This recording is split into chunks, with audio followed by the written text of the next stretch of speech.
Hello again. Good day to you. Good morning, good afternoon, good evening, wherever you are listening to the Opening Bell podcast. We hope you are bright, happy, and well as we move on to a new boxing week. Relatively light this week in terms of the action coming up. There is a British bill down at Brentwood on DAZN where Megan Redstall takes on Maisie Courtney.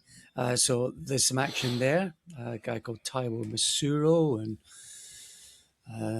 super welterweight Muksanga as well. A couple of fighters to look out for. So I'm going to be down there at Brentwood looking at that one. We'll look back on Abdullah Mason's sort of fright through the first half of his fight against the wily Albert Bell. Bruce Carrington maybe surviving a little late body shot scare down the stretch against Palacios, but otherwise they both got the business done. This week in history, we're going to delve into the 90s.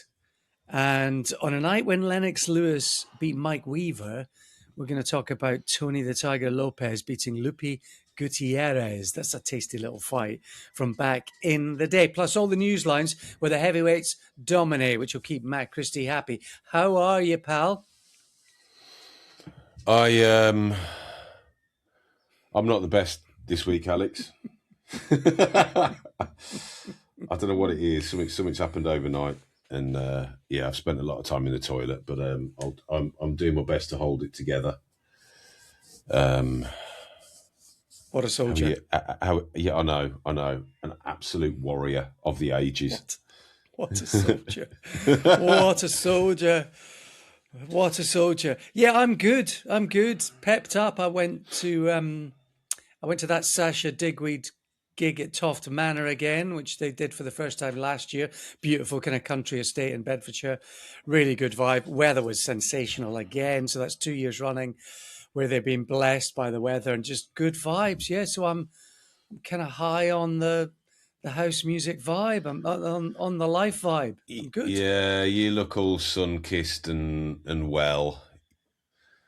I'm pleased for you. I'm going to transmit via sort of internet osmosis, so you can feel it. Anyway, hope you're well, folks, wherever you are. Let's talk about the news lines, because basically the heavyweights are dominating once again, and I suppose we enjoy it while we can, because this generation isn't going to be around for that much longer. You teased us with it last week.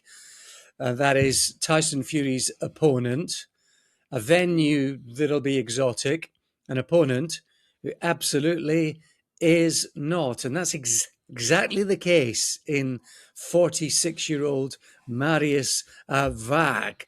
That's not a rabbit pulled out of a hat. That's a little bit of ancient history that they've pulled out of an old dusty bag. What do you think fans will make of that? What do you make of that? It just feels like a bit of a waste of time, to be honest. I like the fact that he's embraced Thailand. I love Thailand as a country, so it's nice that he's fighting there. The fact that there's not going to be a broadcaster as things stand kind of says it all, I think. Tyson Fury initially, I'm led to believe, just wanted it behind closed doors, essentially. Didn't want anybody to see it. I think he's been talked out of that, so it's likely to be on YouTube. But Mariusz Wach, come on. You know, you almost think just go the extra yard in sparring. You don't need to go through this with Mariusz Wach, who should have retired years ago. I think anybody that follows the heavyweight division will know that. He's a tough old boot, I'll give him that, but he hasn't won a meaningful fight since about 2017. You would imagine Tyson Fury, even if he has deteriorated an awful lot, will have a very easy time with him. It's going to be recorded for his At Home with the Furies show, but otherwise, yeah, no one's gonna see it, or that's his wish at the moment. And as I said, that kind of says it all. Tells its own story, and it tells you how Fury views the opponent, and I think that's fine. That is fine. Just don't tell us otherwise, because that's not fine. And when you've got Spencer Brown saying, this fight against Mariusz Wach is serious preparation. Yes, quote unquote, serious preparation for a fight with AJ. Don't tell me that. Don't tell me that a 46-year-old guy who's hardly won a fight in the last 5 to 10 years, it's a decade and a half since he went the distance with Vladimir. In that time, he's been sparked by a whole litany of fighters, including Bacoli, a couple of years ago, Moses Atoma, Jarrell Miller, 9 years ago, something like that. I mean, just don't tell me that. You just let it run with the way that Fury views it and the way that all sane-minded boxing fans can view it. And that is, you want to dip your toe back in the ring. You want to have an easy fight against an easy opponent. You want to sample a training regime again. And, now Fury's or Spencer Brown saying that part of it is because they want to give a bit of money back to the local community. They want to give something back to the local community. Maybe that's a nice spin-off. Maybe this is a completely altruistic expedition out to Thailand. Maybe it's not. Just don't tell us what it is or it isn't, when blatantly the truth and what you're telling us isn't in the same parish, probably not in the same country, to be honest. So that's the sort of stuff that I hate. Just come on, mate. Do you think I'm an absolute idiot? Come on. I tell you what you will like though, and I know you'll like this because I know you very well. Tyson Fury is going to be awarded the WBC humanitarian belt. What do you think about that, mate? Go on. What do you think? Is that new? No, I mean the reason I ask is who have been the previous. I think he might be. I think he's going to be the inaugural humanitarian champion.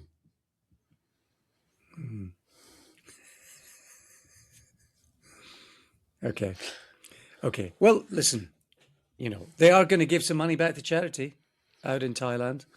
I think ticket, I don't know, Fury's big, isn't he? The Netflix thing is one of the best on Netflix, the show at Home of the Fury. So I have no sense. Have you got any idea about how big this could be? How many people want to go and see it? How much that might mean to local charities? Have you got any context for that? No, I don't know. I mean, Thailand is. I mean, having been there a few times, and there's generally nearly always boxing on when I go over there, or there's some kind of combat sports. I'm sure it will be huge in Thailand itself. But as to how much money he will raise to charity and how much of that money that's raised, how much he will. I think they're saying that he's not going to earn anything, and that everything will go to charity. But we shall see. I think also the fact that it's on July the 24th, Anthony Joshua is fighting July the 25th. It all fits, and then there's going to be a big announcement afterwards that they're going to fight each other later on in the year. There'll be some clarity on that at last. We're hearing that Turki Al-Sheikh is now saying that he wants it at Wembley Stadium. If Wembley will extend their curfew, which currently I believe is at 10:30, though you can ask for it to be 11 p.m. in special circumstances. It would have to be later than that for it to take place at Wembley Stadium, because Al-Sheikh wants it also to appeal to American audiences. But the timing of the Tyson Fury fight and then Anthony Joshua the next day, and then there's going to be big announcements, I'm sure. So I'm sure it will all work out. We'll all forget about Mariusz Wach. And if anybody is going to go over there, enjoy it. Thailand is wondrous. So it is what it is. It is exactly what it is. It's an exercise, isn't it? In several things for Tyson Fury. That's what it is. And that's fine. That's absolutely fine. Just don't try and dress it up as something that it's not. That's all I'm saying. Usyk being suited by Zuffa for the potential farewell fight against Deontay Wilder. Well, what's going on here? Yeah, so Sergey Lapin, kind of Usyk's head of his promotional team or agent or advisor, however you want to classify him, has come out and said to Sky Sports and the BBC that they're in talks with Zuffa about Usyk's farewell fight. But they're not the only ones that are trying to grab his signature, which one can understand. Deontay Wilder is his number one choice. Deontay Wilder was his number one choice in December when we covered it back then. I think that Usyk sees Wilder as the last remaining big name of his era to kind of tick off and to complete his bingo card, which I understand. The relinquishing of all the titles fits with Zuffa because Zuffa Boxing are not a big fan of the sanctioning body title, so that kind of fits. What doesn't really fit, however, is the Zuffa. What we keep hearing about the Zuffa model is they're building for the future and everything else. But as appears to be the case with Zuffa, even though they came in and said, right, we're going to start a league, we're going to change the face of boxing, we're going to make it appealing to everybody, they are essentially now appearing to just get the biggest signings that they possibly can. Much like any new promotional group that's got a load of money. I don't see it like that, Matt. I think it is just pure temporary disruption, maybe a bit of brand awareness. I think it's all of that, really, because, you look at Conor Benn, one fight deal, let's splash. That's basically a punch in the ribs to Eddie Hearn and Matchroom, isn't it? That's all that was. Let's be honest about it. And Ben's a big name and a big sell to an extent. So it's a bit of hurt your opponents short term, get a little bit of gloss cachet for your own brand. And that's exactly, what Usyk will bring as a one-off. You'll have to pay for it. But people would pay millions and millions and millions for some of the best exposure stroke advertising they can get, whether it's on TV, in print or whatever. So that's what it is. It's a bit of disruption. It's a bit of brand awareness. It's a bit of advertising. It's expensive, short term, but that's all it is. Yeah, and Usyk is still, he's still a huge name, isn't he? So I completely understand it. Also understand it from Usyk's point of view with going for Wilder, wanting to kind of have his swan song on his own terms. And I think I said last week, didn't I, that Wilder is ranked 7th with the WBC. So you kind of think, well, why isn't he keeping hold of that title? The reason is that he was ordered to fight Ajit Kabiel, who has since been made the full WBC champion. And the fact that he wasn't going to do that, then he wouldn't have been able to defend it against anybody. And Usyk is Usyk. He's served his time. He's a, any criticism he's getting now absolutely bamboozles me. It really does. I like that. That should be the title of his final book, shouldn't it? Usyk is Usyk. I like that. I love that. I love that. My name is Usyk, son of Usyk. I like it. I like it. I like it. Fabio Wardley's back in training. Whether that's for a Daniel Dubois rematch or whatever. So what's the story here? Because obviously we spoke about it at length, quite emotionally as well, quite sensitively, I think, in the wake of his loss to Daniel Dubois. Yeah, I mean, Tom Ivers of Boxing Scene, he caught up with Wardley's manager last week, I think, and he was told that Wardley is back in light training, still essentially going through a lengthy recovery period after the rigours of that first fight with Daniel Dubois. But the intention is that, training has essentially started for the Daniel Dubois rematch. It is in Fabio Wardley's hands. There is a deadline for when they have to agree that rematch by, but according to Team Wardley, that it will be dictated by Team Wardley. Because obviously when the contracts were signed, he would have been champion at the time. So it's not going to happen in the next couple of months. I'm guessing, I would imagine it will be towards the end of the year.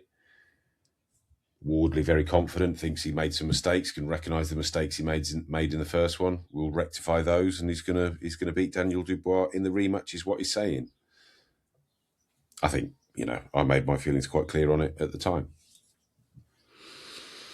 Okay, and it's probably a non-story in a way, besides the fact that the direction that they want to go in is very clear in their minds. So I suppose that is the story. Wardley back in light training isn't necessarily the story. Yeah, and I think the suggestion when the rematch was triggered, the suggestion was that it may not there. That doesn't automatically mean that it's going to go ahead.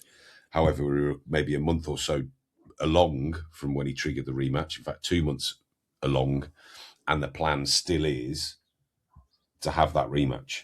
It seems that he's completely focused on that. So I guess that is the story. But yes, you're right. There's nothing concrete here. And I'll tell you the story of the current season at Steed Towers is the Garden just giving. And given you're not feeling that great, I'm just chugging it away. Our YouTube viewers can see it, but for those listening in the old channels, like I do, to be honest, with my podcast, I'm just drinking a cordial. It's homemade raspberry cordial. It's delicious. That would sort you out, my friend. But I've also got a jar. Hang on a minute. Hold that vestibule up again. What is that? What is that? Do you know what it is? It's I got this in Germany years ago when I was over there doing some working. So there's a German beer called Paulaner. I think it's a Munich beer, actually. Oh yeah, I know it. So it says Paulaner München, and basically it's kind of made of. It looks like a big Toby jug, but it's made of a sort of a type of pottery or terracotta or clay that basically keeps your drink cooler. So I think theoretically, what I was told at the time is and out in the summer, you put your beer mat on top to keep the flies off. Basically, it keeps your drink a little cooler in the hot weather. So yeah, I bought it years ago. I must have got this in 2012 or something. I've had it for ages. The writing is just starting to fade, but yeah, Paulaner München. So it's a beer brewery in that neck of the woods. But anyway, it's full of homemade raspberry cordial, raspberries from the garden, with a bit of sugar and water, and away we go. Yeah, delicious. And I've got some honey for you, mate. Have you? Would sort you right out. Oh, yeah, I've got a jar of homemade honey for you as well. So we need to get that to you. Yes, with you, we the last one was gratefully received and came to an end quite a long time ago, actually. Yeah. Well, they only produce a couple of times a year, so. But anyway, I've got one for you. Right, back to the newsline, just very briefly. August 22nd. This just news came through overnight. Actually, Rolly Romero against Teo Lopez in Vegas, August the 22nd. That's just been confirmed. Yeah, it looks like it's going to be at the T-Mobile Arena. I think it's a good fight. I like it a lot. Both, I think, for different reasons, have an awful lot to prove in that contest. But yeah, good one. Like it a lot. What do you think?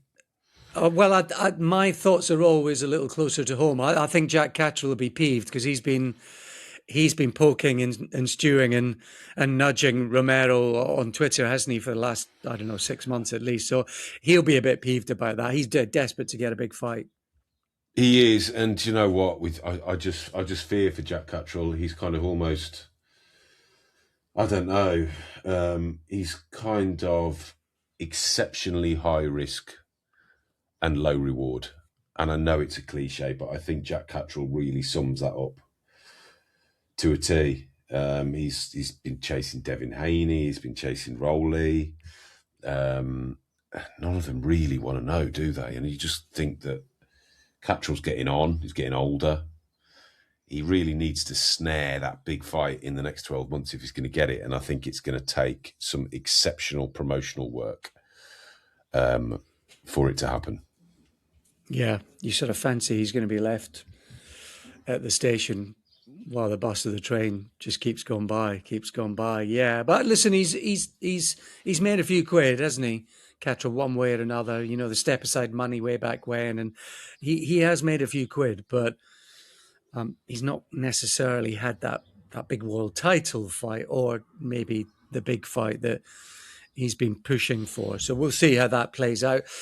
Oscar De La Hoya, finally, he doesn't seem to think that there's much clamour for Ryan Garcia against Conor Benn. Is this a bit of sort of Oscar shout-outs at play here? Is this a little bit of mischievous De La Hoya?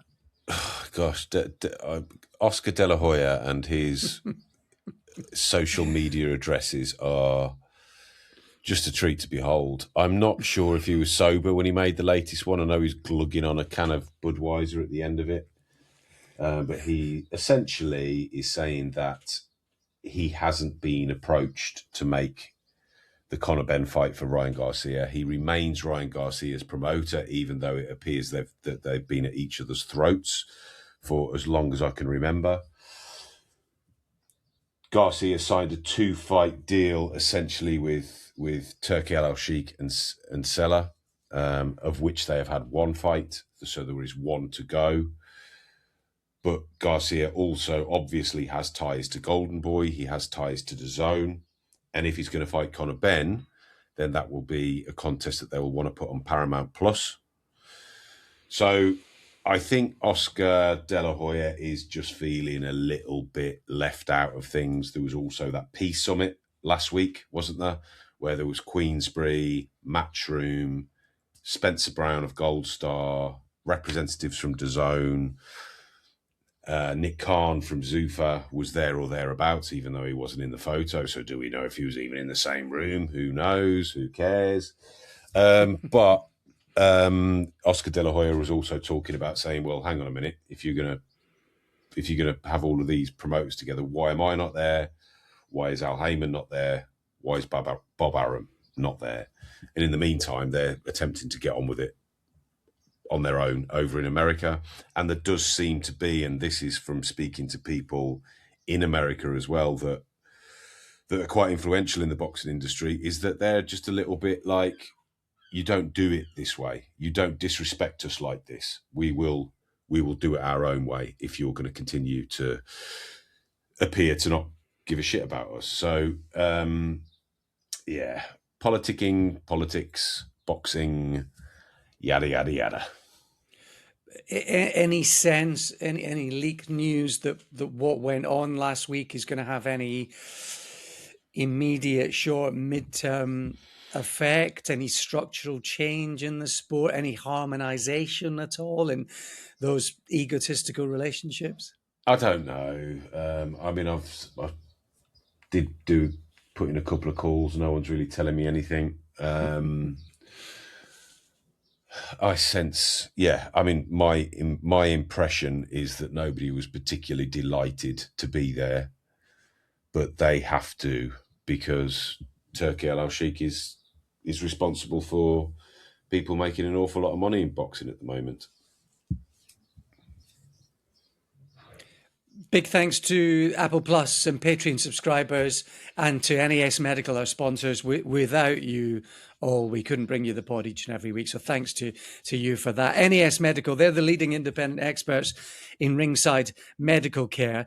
They provide global medical coverage for professional and also amateur boxing events, as well as ringside medicine training and basic life support accredited courses. So a good deal of variety and importance in that. Boxer safety is their priority. If you want to get in touch with Neil and the team, they're at nasmedical.co.uk. And I know they've got some big tie-ups at the moment with the WBC who are trying to do good work behind the scenes regarding sort of boxer health and boxer safety as well. So maybe have some more news on that for you in the future. But thanks to them, thanks to Apple Plus and Patreon subscribers as well. You are beauties. And if you want to join them, you can do so for less than $5 each month. Can I ask you a question before you move on? Please. Because I sense you're just going to carry on talking and not even mention it. Are you enjoying the World Cup, Alex? Oh, here we go.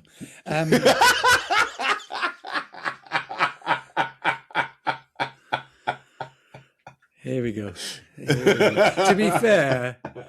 To be fair, we've done we have, how many weeks has it been on? Have we done 2 pods during the World Cup?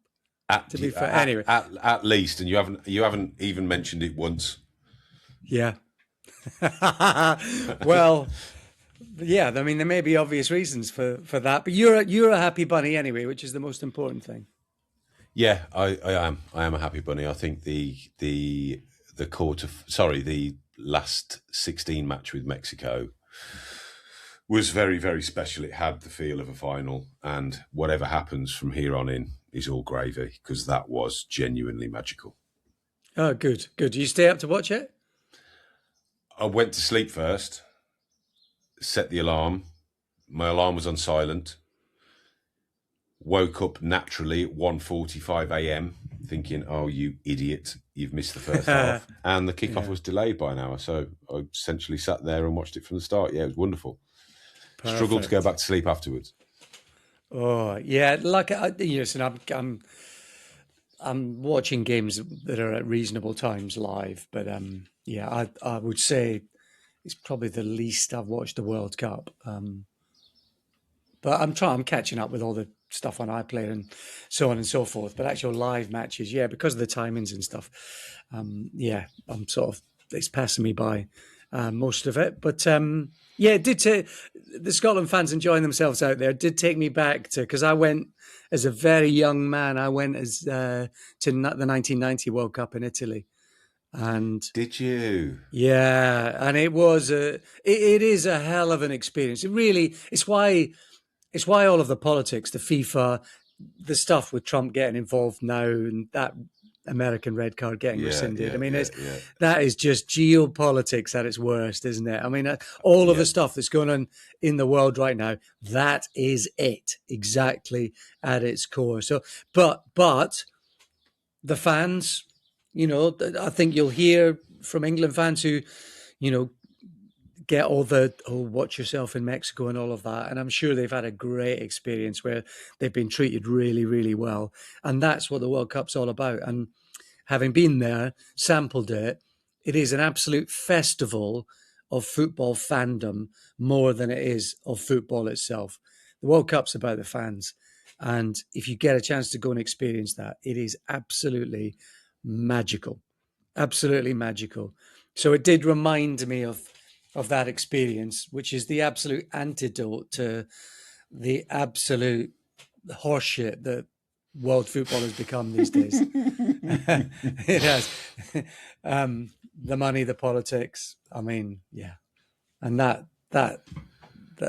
what's going on now with FIFA and Trump is just embarrassing. It's embarrassing. But anyway, good luck to you, mate. He says, sort of only part meaningly. We've been here before, where I've got overexcited when England suddenly start to do well, and it hasn't ended well yet. But of course, the opening bell is global. We're international, and therefore, if you're out in France, if you are out in Spain, I love that Spanish second kit, the white kit. I'm going to get myself one of those. I love those tops. That is beautiful as a work of art. I'm going to get myself one of those. Our Norwegian cousins, Americans, the Argentinians. I think an Argentinian number 10 shirt is one of the best things in football. And actually, do you know what? Do you know that I want to get a copy of it? I'm sorry to say this, but it is the truth. I have to speak the truth. But do you know that sort of iconic photo of Diego Maradona just punching the ball before Shilton gets there? It's so iconic. It's such a good photo. I want to get a massive blown up colour version of that for my wall. Why would you want to do that? Because I just love it. I just think it's such a great photo. It is a great photo. I was speaking to Tom yesterday, or texting Tom Ivers, and I'd completely forgotten that he was Welsh. And, you know, there was a suggestion there that he's not happy to see England doing well. And I can't get my head around it. When Scotland, Wales, Ireland, Northern Ireland, when they're playing anybody other than England, I am all in supporting them.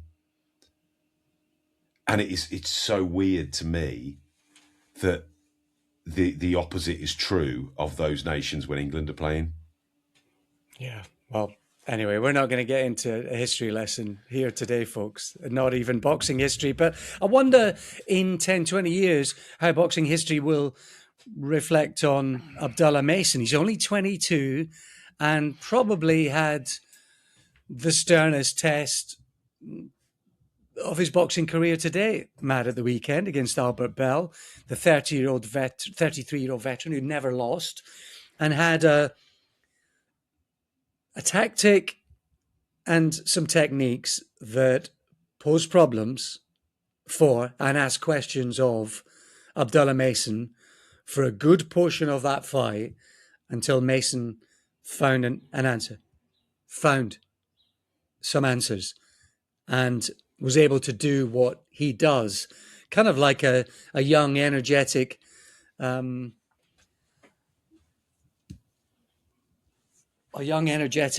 of Errol Spence, isn't he? To an extent, I think. To an extent, still a bit rough around the edges, maybe a bit more one-dimensional at this stage. But there are elements of that sort of energetic high press that Spence employed at his very best.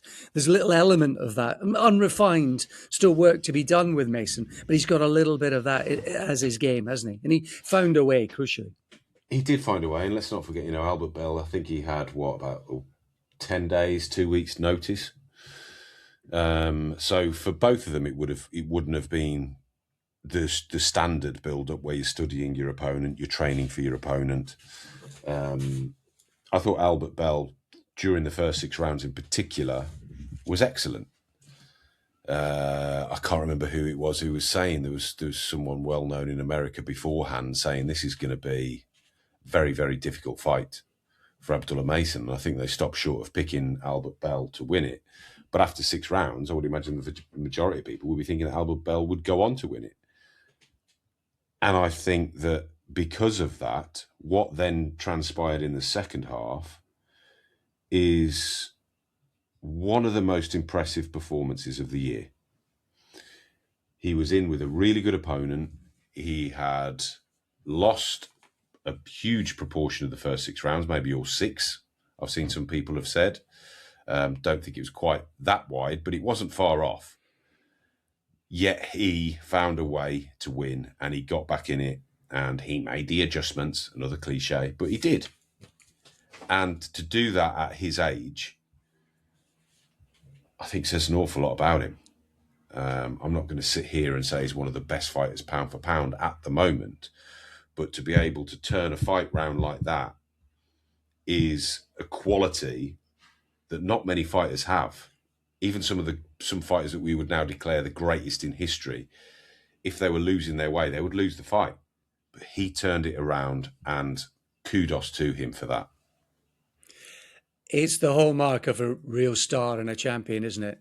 It really is. We've lauded Oleksandr Usyk for that very thing, haven't we? It's a mixture of gears or innate ability to read the room, assess the situation, and then find an alternative route. And, you know, the round 10 in the second AJ fight for Usyk, that was one of those moments. He did it with Fury as well.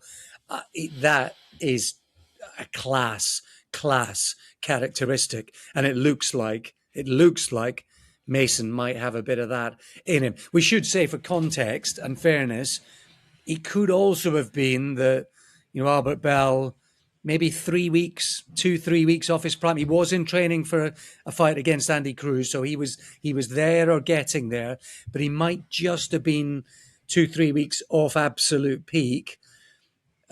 He did get a sort of damaged nose as well, sort of midway through the fight. Now that's part of fighting, but just maybe those little things, maybe that was the difference maker rather than Mason himself being the difference. So we do at least have to throw that into the ring as a possibility.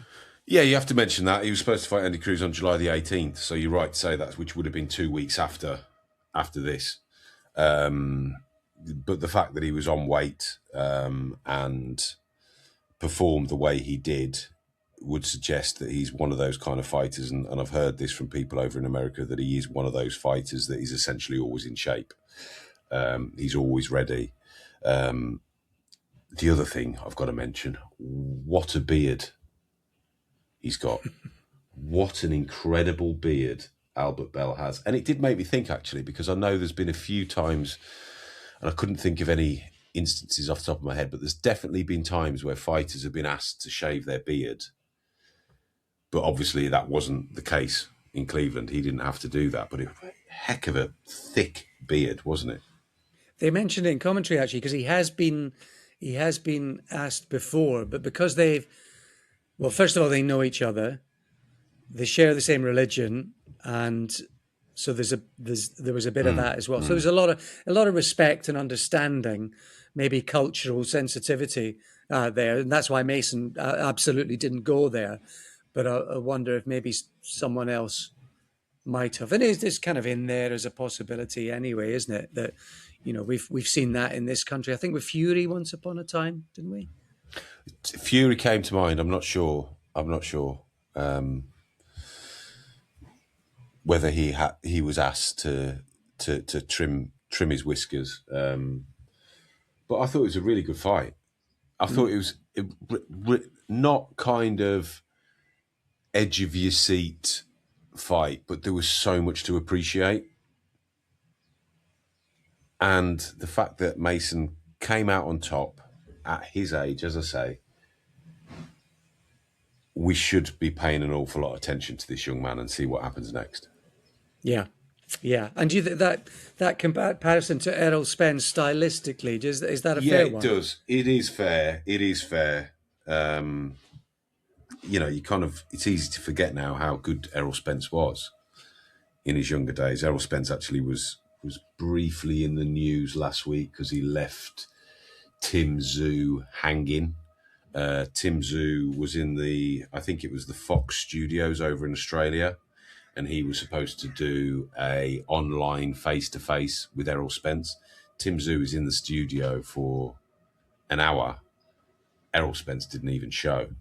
It would have been the middle of the night for Errol Spence, but Tim Tszyu wasn't amused, and Jeff Fenech wasn't remotely amused either, as you can imagine.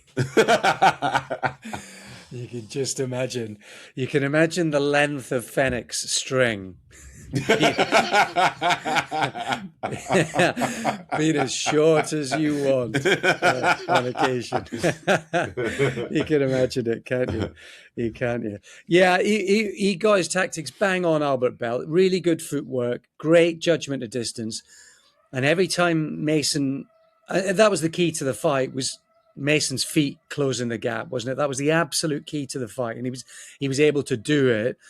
And then when he was able to do that, then down the stretch, he was able to get the jab going because he wasn't having to necessarily earn his space. And because of the body shots in particular, that was absolutely the key to the fight. The body shots around the halfway mark. To be fair, he was trying to throw them early doors, but it was the body shots that completely changed the fight, because then it meant that Bell was a bit more conscious of what was coming his way. So he was looking to parry and block and think about shots rather than first half of the fight. He is absolutely pinging the right hand as soon as Mason starts to close the gap.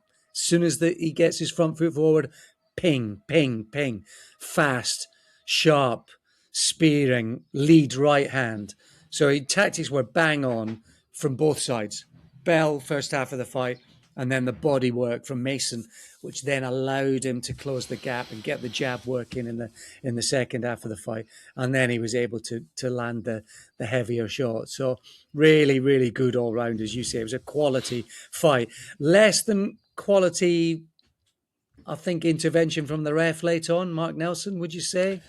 I was going to ask you about that. Yeah, I think there would be some controversy around that.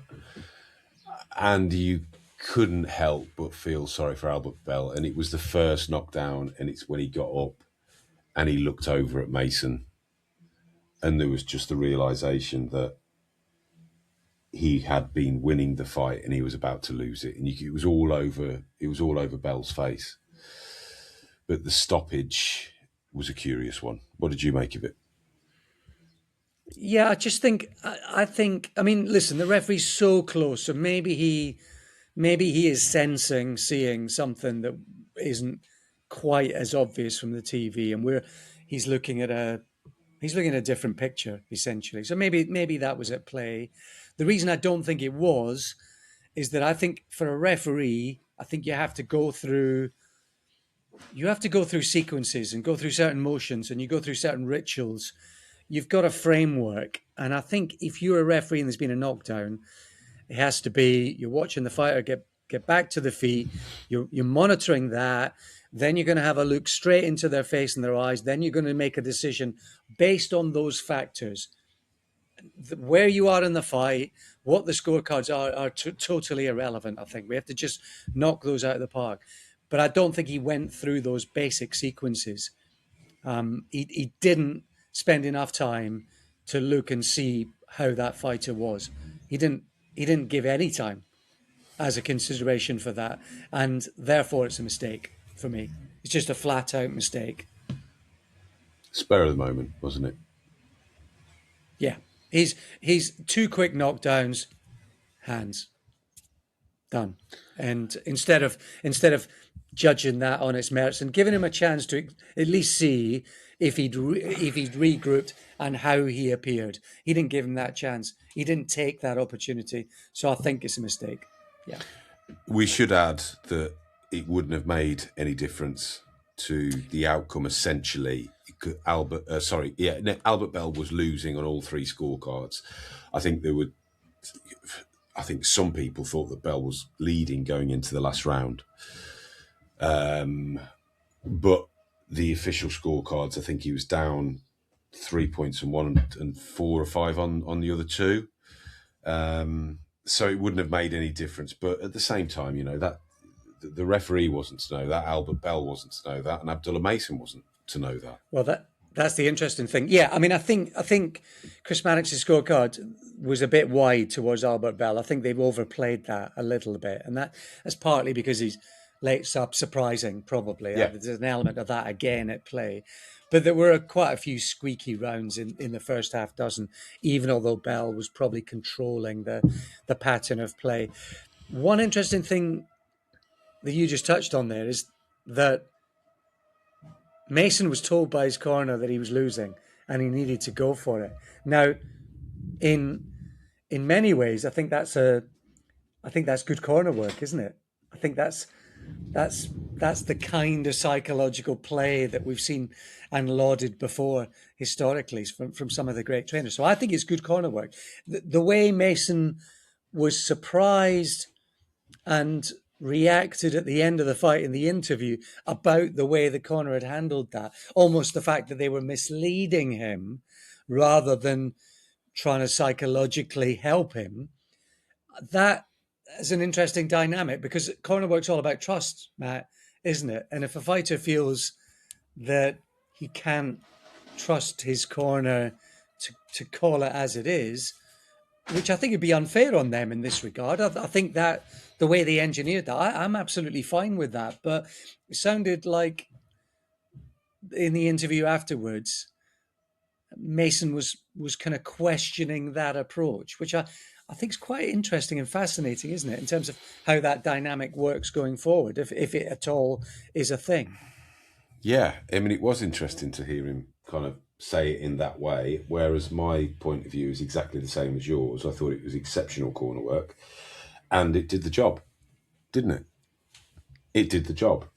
And thinking again, and this is kind of changing the subject slightly, but something else came up in the last week with Dave Allen. Dave Allen, who lost, of course, to Filip Hrgović, and he was pulled out by his corner in the third round when it was just becoming so one-sided. It would seem to be very, very clear that he would lose anyway. Dave Allen has come out this week and said that he was disgusted with his corner. He thought he'd got it all wrong during the fight. In terms of, he said he felt okay during the fight, knew he was taking shots, but presumed because of the trust and respect he has for Jamie Moore that he was reading it wrong and he was taking a pounding. He said he took 10 days off from the fight without watching it back. After 10 days, he watched the fight back and he was outraged that Jamie Moore had made that compassionate stoppage. He said he understands the reasons for it. He hasn't fallen out with Jamie Moore. But I think it's a really tricky relationship, the trainer and the fighter. So, yeah, in regards to kind of Abdullah Mason's corner, I felt like they did exactly the right thing. And even though there's often a presumption that the corners kind of know what the scorecards are, that isn't always the case. Yes, now and again they can peer over somebody's shoulder and get a good idea, but not always. So they were probably right in what they were saying. Yeah, absolutely. I think it's hard for them to they're in it like the fighter, aren't they? They're essentially, they should be looking at both sides and what can we do to offset that, but essentially they're probably as one-eyed as the fighter is, really. So so it's a difficult place to be, and I would say the majority of boxing fans think that Dave Allen is the outlier with his view on the way that fight was stopped. Most people will think that he's over there and we're over here. I think on that one. Definitely. But I think from Dave Allen's point of view, is that was at his local stadium in Doncaster. It was his biggest fight of his life, and he apparently has taken a load of abuse. People are calling him a con man, and what have you, because people bought tickets and they were sat in the cold, and then it was all over in the third round. And he's saying that people have actually told him to his face that it was a really poor showing, and he's like, well, it was completely out of my hands. And I think his viewpoint was that even though he knew full well that he was getting outboxed and outclassed, that if the longer the fight continued, there would be a chance for him to land a shot. And he's not saying he would have knocked Hrgović out, but he just felt that there would have come a point in that fight where he would have had a chance to land his own shots, and he never got that chance, and it was taken away from him. But yeah, Dave Allen, I think, has had an awful lot of chances. I think he's lived quite a luxurious life as a heavyweight, just as someone, as I've said before, someone that keeps getting these chances, even when he loses, even when he's out of his depth, he'll get another chance. But he's one of the most honest boxers you will ever talk to. He's not someone who believes that he's the best and he's just had an off night when he loses. He knows he's not the best. So from his point of view, I can understand what he's saying. We'll come back to that on another day, because actually it raises a lot of really interesting questions, doesn't it, about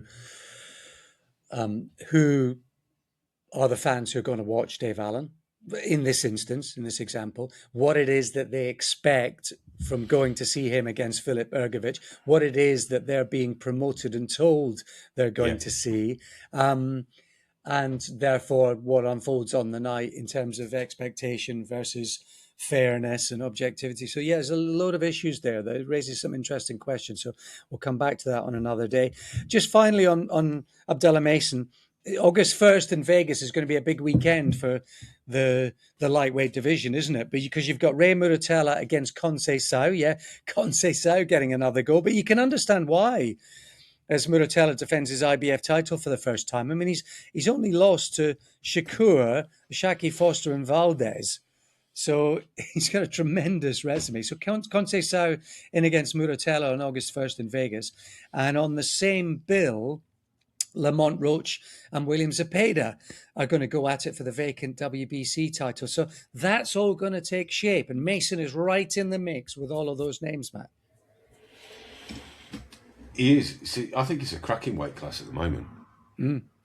I really do. And I love that Lamont Roach Zepeda fight. I think Muratella will have his way with Contessao, if I'm honest. But the Lamont Roach Zepeda fight, that could be an absolute belter. And Zepeda against Mason, I think, is the fight I'd most like to watch of that sort of, well, half a dozen, 5 fighters, isn't it? Yeah. Yeah. And you know, and this is kind of going back to Oscar De La Hoya's point. This is all kind of going on in America. They're still carrying on with the fights. I just wonder what's going to become of the sport in America. Well, yes, indeed. Well, they still can sell out. I mean, I think 9,000 came to Cleveland to watch Abdullah Mason. So, you know, that's a guy at a certain level in his career. You know, he's not a star yet, but he might be. And still, nearly 10,000 people are paying tickets to come and watch him, and his brothers, by the way, on the undercard as well. I wonder what the viewing figures were, because obviously that was in association with TNT as well over there, and I know that was a big deal in America, and I know a lot of American fans were really happy with that. That there's kind of a bit more visibility for the sport. I hope that the viewing figures were really positive.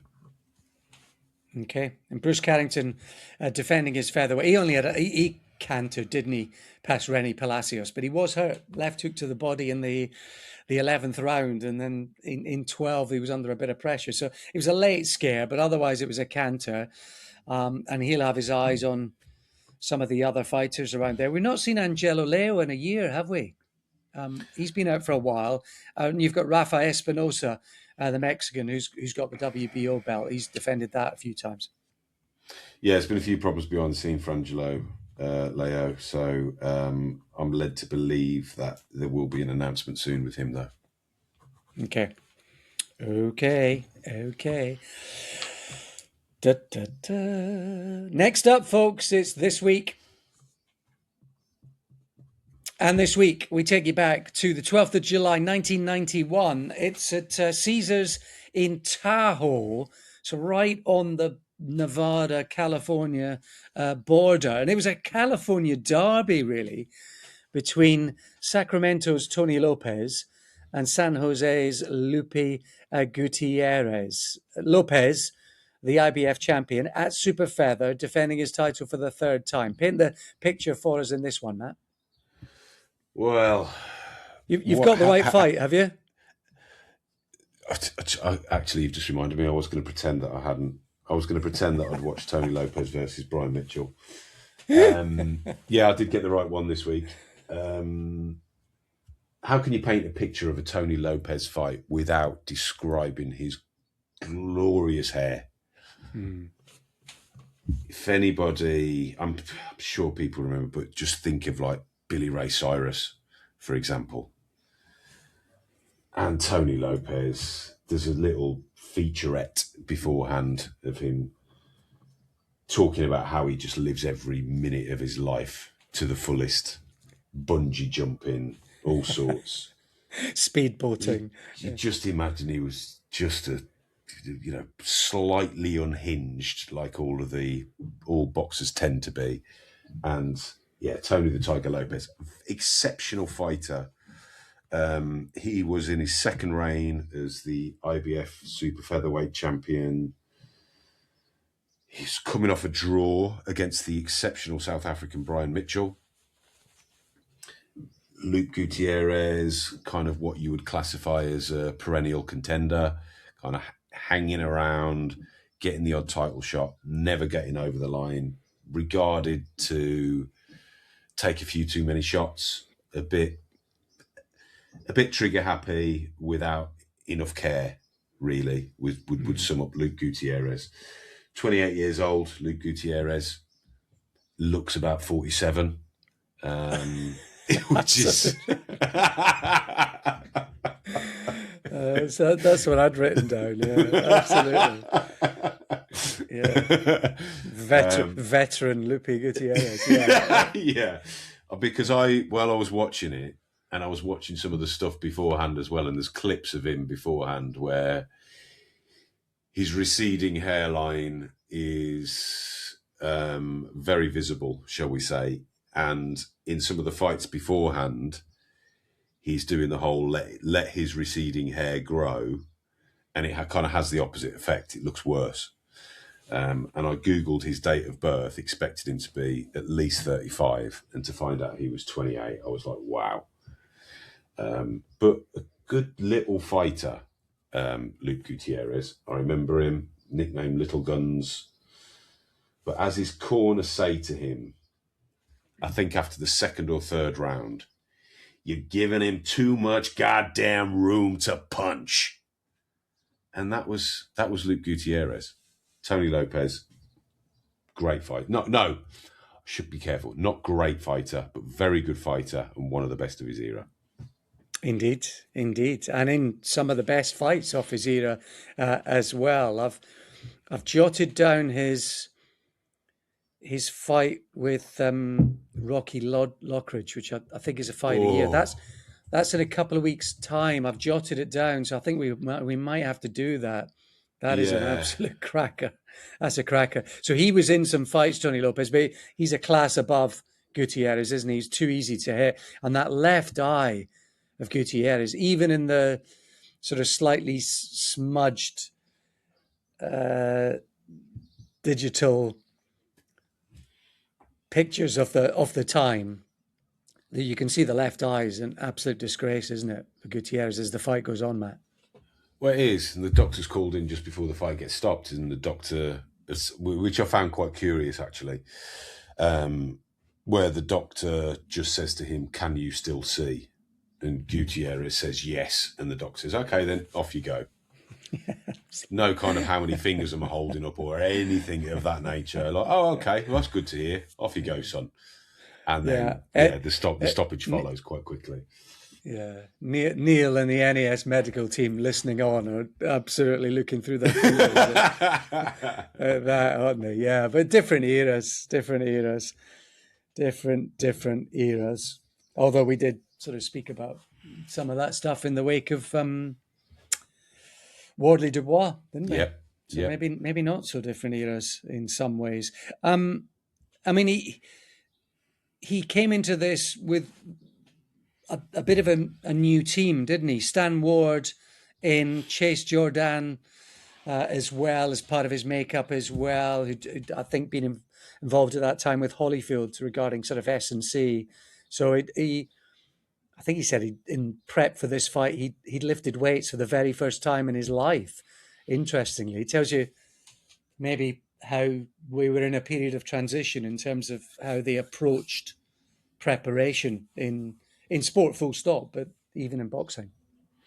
Well, it did. I mean, I remember when in the Rocky films, and you're seeing some of the training montages, and you're seeing Rocky Balboa lifting weights, and it wasn't common. It wasn't common for boxers to lift weights back then. But it became it, didn't it? Now, can you imagine it now, them not doing it? Yeah, exactly. Well, diet's the big one, really. I mean, I think it was kind of during Kell Brook's career that even in the sort of third quarter of Kell Brook's career, I think that's only when he's starting to switch on to diet and maybe modernizing and updating his prep. And, you know, that's not that long ago, really. So no. I think a lot of people have been slow to cop on in boxing in many ways. Well, yeah. And like the whole process of making weight not that long ago just used to be to starve yourself to the point of emaciation. It's ridiculous what they used to do. Do you remember when we did who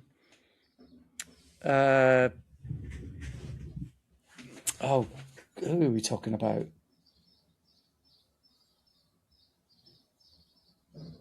Oh, light heavyweight, moving up to heavyweight. Michael Spinks. Michael Spinks, for goodness me. Remember we were talking about Michael Spinks moving up to heavyweight, and the way that he and his team were going about sort of putting on that weight and training up for it, it was as if they'd just come down from Mars. The way that was spoken about, it was as if, what is this? What is this that they're doing? This mumbo jumbo jiggity biggity. What are they doing? So yeah, I mean, I think boxing's long held quite a tradition. It's changed now, and it's sort of transformed, hasn't it, in the last decade or so? But it's taken a long, long time really to cop on. On this night, by the way, Matt, while Lopez is stopping Gutierrez in 6 rounds, he just slams him in the 6th, doesn't he? I mean, the right hand, he can hardly miss him all night. And it's a big sort of right hand that eventually puts him down. Yeah, it's very similar to to Gutierrez losing to, I think it was Jorge Paez, I think in a previous title shot. And the doctor had been called, they look at the cut, and then, massive right hand follows. Mills Lane, probably conscious of the doctor being called to look at the cut, pretty much waves it off while Gutierrez is down on the canvas, doesn't he? Yeah. Same night as Breland wins in 1, and a young, lithe-looking Lennox Lewis, who's 15-0, just defeated Gary Mason in a British and European title fight prior to this, goes in against veteran Mike Weaver. Lennox eventually stops him in 6. It's a pretty passive, reluctant version of Mike Weaver. I think Lennox probably puts him in his box in the first round, doesn't he, Matt? Goes after him a bit, and thereafter, Weaver is very, very passive. Pretty much, and Weaver was passive, past his best as well at this point.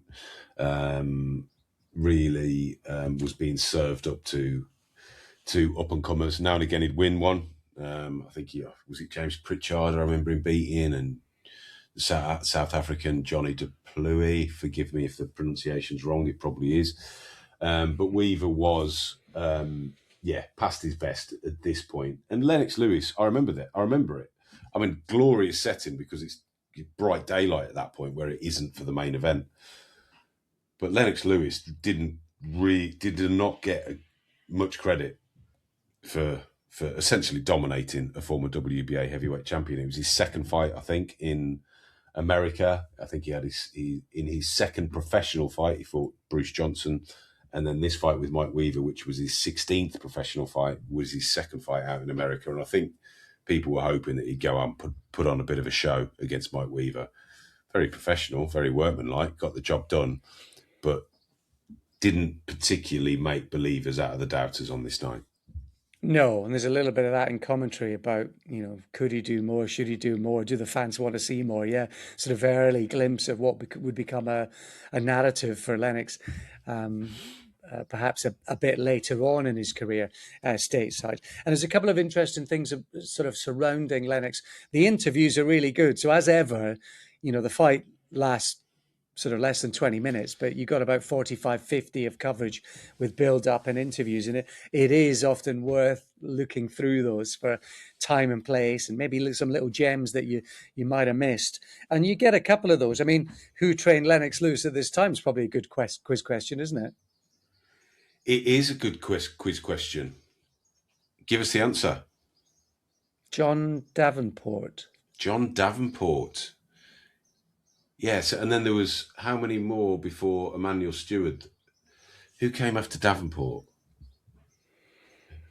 So there's that. There's the sort of commentary, how they think about Lennox sort of style-wise. I always love the sort of compare and contrast of Lennox in the early days, because when I think of Lennox sort of imperious down the stretch, big jab, very measured, huge right hand, and being an absolute monster of a man down the stretch. But when you see Lennox in the sort of just the turn of the 90s, like here, even a few years later against Bruno, sort of light, long, very lithe, quite quick, more movement, doesn't throw the right hand as well as he does later on in his career, isn't as powerful, doesn't hit as hard, isn't as measured. They look like two different fighters entirely. The young Lennox, and by the way, they're about 40 pounds different, aren't they? They're several stones different. The Lennox of the early Lennox and the later Lennox, but it looked like two different fighters, Matt. They did, and I think it is the Emmanuel Stewart effect that really kind of fine-tuned Lennox Lewis. Pepe Carrera obviously was the guy that I was trying to think of who, between Davenport and Stewart. And I think, we talk about trainers and what effect they really, really have, and ultimately it's down to the fighter. But I think Emmanuel Stewart, his work that he did with Lennox Lewis and then with Vladimir Klitschko, really makes Stewart's genius stand out, in that he would get the very, very best. He would recognise the vulnerabilities, he would recognise the strengths, he would work on the strengths, and he would look to kind of deflect any vulnerabilities within those strengths. And it was, I personally think he's very possibly the best trainer of them all, Emmanuel Stewart, for what he could do to a fighter, how he could change them, how he could work on the mindset and everything else. He was one of a kind. Well, his legacy lives on with the likes of Andy Lee, doesn't it? For sure. And the final thing I want to mention, Matt, and it's in one of the interviews here, and I don't know if it's an interview before this fight or it's one taken from the archives, but it is one of the most revealing lines I think I've ever heard Lennox Lewis utter. And it's talking about the move, because they're going through his personal history and the amateurs and so on and so forth. And he talks about going back to England. And he says something like, back in England, they've got no real up-and-coming boxers right now. In terms of why did Lennox come back to England to launch his own career? He saw a gap in the market. It might not have been patriotism remotely at all. It's a brilliant line, and that's why these interviews and these overall packages that you get from back in the day can be so revealing, because I'd never heard that line before, and I thought it was fascinating. It's true. I mean, I think people now will kind of question Lennox Lewis's Britishness, being as though he barely spends 5 minutes in the country in his retirement. And look at it now. Look at the UK now. I was looking the other day at the Queensberry stable, because they signed the Italian heavyweight Vianello, didn't they, last week? It's astonishing, the amount of talent in this country, and how it's the whole landscape has shifted dramatically. And I was talking about American boxing, wasn't I, with Abdullah Mason? And you kind of think, well, what is going to happen to boxing in America? It's without question, it's nowhere near as big as it used to be. But then you also have to say they haven't had, apart from Deontay Wilder, they've barely had a heavyweight of note since Lennox Lewis was around. And there isn't any sign whatsoever of there being another one. Richard Torres got knocked out 2 rounds the other week. That is what I think would kickstart some kind of American revolution, is a heavyweight that the whole nation can get behind. And they haven't. There's no sign of it at all. Not yet.